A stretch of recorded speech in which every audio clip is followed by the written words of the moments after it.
Safari talks मराठीच्या नव्या व्हिडिओमध्ये आपले सगळ्यांचे स्वागत आहे। या व्हिडिओमध्ये मी आपल्याबरोबर SMR म्हणजे स्मॉल मॉड्युलर रिॲक्टर ह्या नावाच्या न्यूक्लिअर रिॲक्टरबद्दल चर्चा करणार आहे। मित्रांनो, आपल्याला सगळ्यांनाच माहिती आहे की 2047 पर्यंत भारताला एक प्रगत राष्ट्र होण्याची इच्छा आहे। ह्या 2047 पर्यंत भारताला अतिशय मोठ्या प्रमाणावर विजेचं उत्पादन करून वीज पुरवठा करायला लागणार आहे, कारण वीज पुरवठ्याच्या अभावी भारत पूर्णपणे प्रगत राष्ट्र कधीच बनू शकणार नाही। सध्याच्या परिस्थितीमध्ये भारतामध्ये जे विजेचं निर्माण होत आहे ते म्हणजे प्रामुख्याने कोळशापासून आणि नॅचरल गॅसपासून होत आहे। कोळसा पर्याप्त प्रमाणामध्ये भारतात उपलब्ध आहे, परंतु नॅचरल गॅस जो आहे तो भारत बाहेरून आयात करतो। म्हणजे सगळ्यात जास्त नॅचरल गॅस सध्याच्या परिस्थितीत भारत कतरकडनं आयात करतो। आपण आता बघितलं आहे की जे आखाती देशांमध्ये युद्ध चालू आहे त्यांनी निष्कारण भारताच्या नॅचरल गॅसच्या पुरवठ्यावर खंड पडलेला आहे। तर भारतामध्ये सगळ्यांनाच असं वाटतं आहे की समजा भारत आयातीवर निर्भर राहणार असेल आपल्या वीज पुरवठ्यासाठी तर कुठल्या ना कुठल्या क्षणी भारत अडचणीत येऊ शकतो। तसंच कोळशाबद्दल आपण म्हणलो तर कोळशाने अतिशय प्रदूषण तयार होते, त्यामुळे कोळशापासून फार काळ भारत काही वीज निर्मिती करू शकणार नाही। अशा परिस्थितीमध्ये भारताने न्यूक्लिअर एनर्जीकडून 2047 पर्यंत कमीत कमी 100 गिगावॉटची इलेक्ट्रिसिटी तयार करण्याचं ठरवलेलं आहे। तर ही इलेक्ट्रिसिटी तयार करण्यासाठी भारताने एक प्रकल्प अवलंबलेला आहे, त्याला आपण स्मॉल मॉड्युलर रिॲक्टर म्हणू शकतो। जे साधे म्हणजे आत्तापर्यंतचे जे न्यूक्लिअर रिॲक्टर्स आहेत ते एका रिॲक्टरमध्ये भरपूर प्रमाणामध्ये म्हणजे जवळजवळ 1 गिगावॉट म्हणजे 1000 मेगावॉटपर्यंत वीज निर्मिती होते। पण हे स्मॉल मॉड्युलर रिॲक्टर जे आहेत ते तुलनेने छोटे असतात आणि तिकडे 200 ते 300 मेगावॉटपर्यंत वीज निर्मिती होते। भारताने एक स्वतःचा स्मॉल न्यूक्लिअर रिॲक्टरचं डिझाईन केलेलं आहे, त्याला भारताने नाव BSMR 200 असं दिलेलं आहे। BSMR म्हणजे Bharat small modular reactor 200 megawatt वीज उत्पादन करणारं रिॲक्टर आहे। तर मॉड्युलर रिॲक्टरचं डिझाईन अशा पद्धतीचं असतं की यातले सगळे कॉम्पोनंट्स म्हणजे यात लागणाऱ्या सगळ्या गोष्टी या ऑफ साईट म्हणजे फॅक्टरीमध्ये तयार करून जिथे हा न्यूक्लिअर रिॲक्टर बसवायचा आहे तिकडे त्या एकत्र आणून हा न्यूक्लिअर रिॲक्टर तयार केला जाऊ शकतो। अशा रीतीने जो स्मॉल मॉड्युलर रिॲक्टर असतो म्हणजे SMR रिॲक्टर असतो तो अतिशय लवकर तयार करून लवकर त्याच्यापासून वीज निर्मिती केली जाऊ शकते।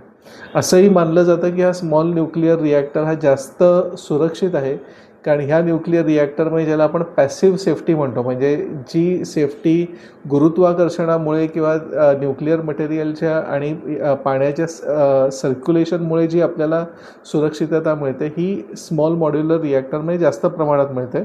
तसंच स्मॉल मॉड्युलर रिॲक्टर बनवायलाही तुलनेने स्वस्त असतो। एक स्मॉल मॉड्युलर रिॲक्टर 5600 ते 5700 कोटी रुपयापर्यंत बनवला जाऊ शकतो। स्मॉल मॉड्युलर रिॲक्टरमध्ये जो आपला रेग्युलर न्यूक्लिअर रिॲक्टर आहे त्याच्या तुलनेने पाणी पण कमी लागतं, म्हणजे हे थंड करण्यासाठी म्हणजे जे न्यूक्लिअर मटेरियल आहे ते थंड करण्यासाठी पाणी पण कमी लागतं। आणि जी रेग्युलर इलेक्ट्रिसिटीची ग्रीड असते त्याच्यामध्ये हा न्यूक्लिअर रिॲक्टर जास्त चांगल्या पद्धतीने फिट होतो।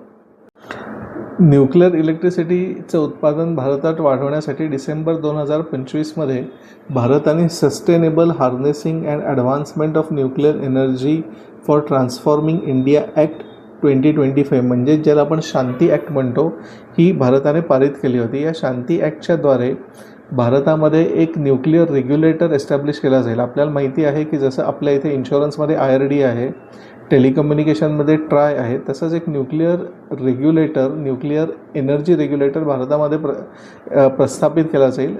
हे जे रेग्युलेटर आहेत ते ज्या खाजगी कंपन्या आणि सरकारी कंपन्या SMR टेक्नॉलॉजी किंवा दुसरी कुठलीही टेक्नॉलॉजी वापरून न्यूक्लिअरपासून जे भारतामध्ये वीज तयार करत आहेत ह्या सगळ्या कंपन्यांना रेग्युलेट करेल। इथे विचार असा आहे की न्यूक्लिअर फ्युएल आणि असे जे महत्त्वाचे अशा ज्या महत्त्वाच्या गोष्टी आहेत त्याच्यावर भारत सरकार चांगलं नियंत्रण ठेवेल, परंतु ज्या इतर बाबी आहेत त्याच्यात खाजगी उद्योजकांना आणि सरकारी न्यूक्लिअर कंपन्यांना बऱ्यापैकी प्रमाणामध्ये स्वायत्तता मिळेल। अशा पद्धतीने भारत सरकारची अपेक्षा आहे की न्यूक्लिअर इलेक्ट्रिसिटीच्या क्षेत्रामध्ये सुद्धा बरेच खाजगी गुंतवणूकदार येतील की ज्या कंपन्या न्यूक्लिअर मॉड्युलर रिॲक्टर बनवतील अथवा ते चालवण्याची जबाबदारी घेतील आणि या सगळ्यांवर नियंत्रण ठेवण्यासाठी शांती ॲक्टच्याद्वारे एक रेग्युलेटर बसवला जाईल. आता ह्या शांती ॲक्टचे समर्थन करणारे खूप लोक आहेत आणि याचा विरोध करणारे खूप लोक आहेत.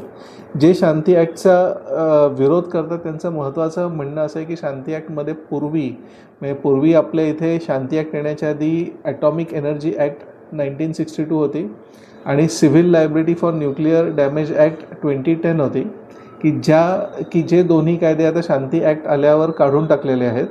तर जे लोक शांती ॲक्टचा विरोध करतात त्यांचं असं म्हणणं आहे की या दोन कायद्यांमध्ये जे न्यूक्लिअर प्लांट चालवतात म्हणजे जे न्यूक्लिअरपासून इलेक्ट्रिसिटी तयार करतात त्यांच्यावर पूर्वी जेवढी जबाबदारी टाकली होती ती जबाबदारी आता शांती ॲक्टच्या अंडर कमी केली आहे.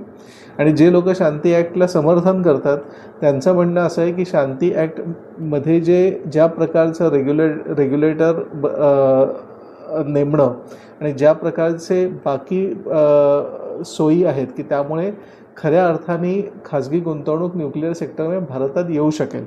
बऱ्याच लोकांच्या मनात हा विचार येईल की भारताला समजा इलेक्ट्रिसिटी तयार करायची आहे तर ती न्यूक्लिअरपासूनच का करायची आहे. तर याचं प्रामुख्याने कारण असं आहे की भारत आत्ता जो कोळसा वापरतो त्यांनी प्रदूषण फार मोठ्या प्रमाणावर होतं आणि भारत जे कोळशाचे वीज प्रकल्प आहेत ते वाढवू शकत नाही कारण त्यात प्रदूषणाचं प्रमाण पण त्याच बरोबर वाढत जाईल. दुसरं जे इलेक्ट्रिसिटी बनवण्यासाठी भारतामध्ये दुसरे जे प्रकल्प आहेत ते बरेचसे गॅसवर चालतात. तर आपल्या सगळ्यांनाच माहिती आहे नॅचरल गॅसच्या पुरवठ्यावर सध्या तरी खंड आला आहे इराण आणि अमेरिकेच्या युद्धामुळे.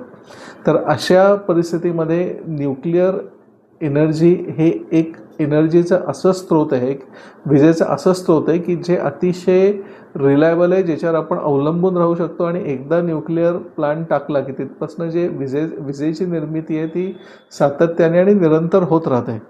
दुसरी गोष्ट म्हणजे भारताला खरोखरच 2047पर्यंत समजा प्रगत राष्ट्र व्हायचं असेल तर ते मोठ्या प्रमाणावर विजेच्या पुरवठ्याचे होणं अशक्य आहे.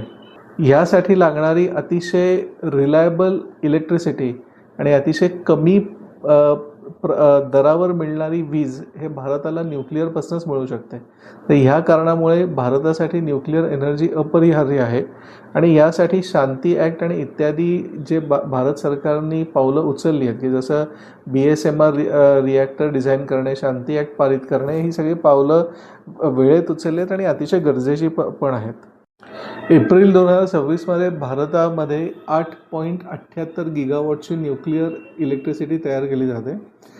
येणाऱ्या 6 महिन्यामध्ये अपेक्षा अशी आहे की भारत सरकार SMR टेक्नॉलॉजी वापरून म्हणजे स्मॉल मॉड्युलर रिॲक्टरची टेक्नॉलॉजी वापरून कमीत कमी 5 न्यूक्लिअर रिॲक्टर 2033पर्यंत तयार करण्यासाठीचे टेंडर काढेल.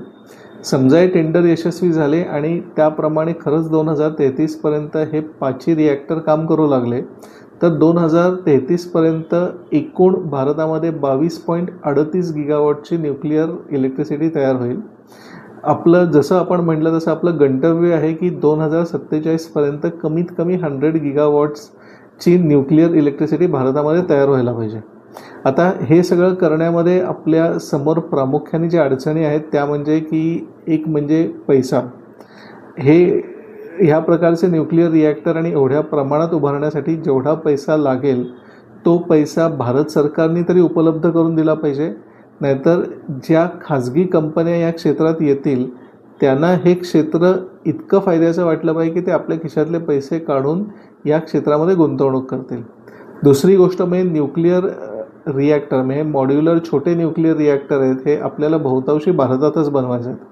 हे भारतामध्ये बनवण्यासाठी जी सप्लाय चेन भारतामध्ये तयार करायला लागेल म्हणजे रिॲक्टरसाठी लागणारे जे मटेरियल आहे ते सगळं भारतात तयार करायला लागेल. ही सप्लाय चेन तयार व्हायला थोडासा वेळ लागू शकतो. तिसरी गोष्ट म्हणजे की जे शांती ॲक्टमध्ये जे न्यूक्लिअर सेक्टर रेग्युलेट म्हणजे नियंत्रित करण्यासाठी जे फ्रेमवर्क दिलेलं आहे ते फ्रेमवर्क अतिशय चांगल्या पद्धतीने राबवलं गेलं पाहिजे. म्हणजे ह्याच्यामध्ये आपण ज्याला सरकारी रेड टेप म्हणतो ती कमीत कमी असली पाहिजे. कंपन्यांवर नियंत्रण तर चांगलंच असलं पाहिजे परंतु त्यांच्या कामामध्ये कुठल्याही प्रकारचे सरकारी अडथळे निर्माण होता कामा नाहीत. तरच 2047पर्यंत 100 गिगावॉट आपण न्यूक्लिअर इलेक्ट्रिसिटी तयार करू शकतो. न्यूक्लिअर एनर्जी हे सौर ऊर्जा म्हणजे सोलर एनर्जी आणि विंड एनर्जी म्हणजे जे विंड टर्बाईन्सपासून आपल्याला मिळते याच्याबरोबर जाणारं एक तंत्रज्ञान आहे. सौर ऊर्जेप्रमाणे आणि विंड एनर्जीप्रमाणे न्यूक्लिअर एनर्जीमध्ये सुद्धा अतिशय कमी प्रदूषण होतं. ह्या न्यूक्लिअर एनर्जीच्या विषयावर आता समजा काही महत्त्वाच्या घडामोडी पुढे झाल्या तर मी नक्कीच त्याच्यावर एक नवीन व्हिडिओ बनवून आपल्याकडे घेऊन येईन. पुढच्या व्हिडिओपर्यंत आज्ञा घेतो. हा व्हिडिओ समजा आवडला असेल तर व्हिडिओला लाईक जरूर करा, चॅनलला सबस्क्राईब करा. पुढच्या व्हिडिओपर्यंत आज्ञा द्या. जय हिंद, जय भारत, वंदे मातरम.